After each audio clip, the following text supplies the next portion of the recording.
Depois de muitos anos, eu reencontrei com a pessoa que eu mais fui apaixonada nessa vida e também a que mais me feriu. E pensei muito se eu realmente ia expor isso aqui, se eu ia compartilhar isso com vocês. Mas eu decidi que sim, afinal de contas, é essa história que traz todo o significado do que eu venho falando nos vídeos. Eu já contei pra vocês aqui a história da minha maior ilusão amorosa. Eu estava cegamente apaixonada por um cara narcisista. Ele me tratava como uma namorada em alguns momentos e em outros como um simples objeto. Ou seja, essa oscilação fez com que eu ficasse 100% dependente desse homem, até porque eu não tinha maturidade na época para entender o que estava acontecendo ali. Essa relação durou 2 anos até que ele decidiu assumir uma outra pessoa e começar a namorar com ela sem me dar a mínima explicação. Afinal de contas, a gente não tinha nada na teoria, mas na prática era diferente. Eu simplesmente me afastei e precisei de um bom tempo para me recuperar e superar todo o sentimento que eu tinha por esse homem. E não foi fácil. Depois que tudo passou e a vida ia muito bem, eu comecei a criar conteúdo sobre relacionamento aqui e contei pra vocês, inclusive, várias histórias.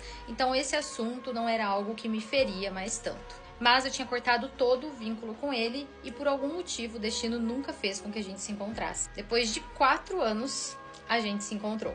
E eu acho que tudo tem um porquê. Pois bem, no final do ano passado eu decidi abrir uma brecha para saber se eu tinha algum sentimento adormecido ainda por esse homem. Eu realmente queria saber como eu me sentiria se eu revesse ele, se eu me encontrasse com ele. Eu sei que isso é extremamente arriscado, inclusive não recomendo, porque as chances de ter uma recaída são muito grandes. Afinal de contas, foram muitas coisas vividas, então sim, tinha essa possibilidade. Mas digamos que eu estava bem consciente. A verdade é que no fundo, o meu desejo inicial era me vingar. Parece que de alguma forma eu queria descontar toda a dor que eu já tinha sentido por esse homem. Mas eu abortei a missão, afinal de contas isso não representa a pessoa que eu sou. Vamos aos fatos. Encontrei com ele em um show na minha cidade, que estava lotadíssimo. Quais as chances de eu encontrar com ele, né? Mas eu acredito muito nessa coisa de energia. E alguns dias antes, eu fiz com que ele viesse falar comigo. Eu joguei algumas iscas e logo ele apareceu e a gente começou a se falar. E no dia desse show ele me perguntou se eu ia estar lá e eu disse que sim.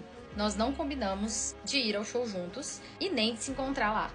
Mas ele sabia que eu ia estar e eu também sabia que ele estaria. Então, eu posso dizer que a energia fez com que a gente se encontrasse. Os dois tinham intenções. No meio do show, eu passei por ele e eu senti que ele estava ali. Eu olhei na direção dele, ele estava me olhando também, eu acenei e ele fez sinal que queria descer para me cumprimentar. Então, a gente se cumprimentou, se abraçou e tal. E em poucos segundos, eu já percebi que tinha uma coisinha diferente. E não era o cabelo, ele continuava bem calvo, inclusive. Não arrepiou, o coração não acelerou como antes. Não deu aquele frio na barriga que a gente sente quando gosta de alguém e vai se aproximando da pessoa. Então eu sabia que já tinha algo diferente ali. Ele me convidou para sentar ao lado dele e disse que ia me colocar em cima da mureta para que eu conseguisse enxergar o show melhor. Com muito custo ele me levantou, achei que fosse mais forte, afinal de contas eu peso só 50 quilos. Foi meio sofrido, mas ele conseguiu. E pelo jeito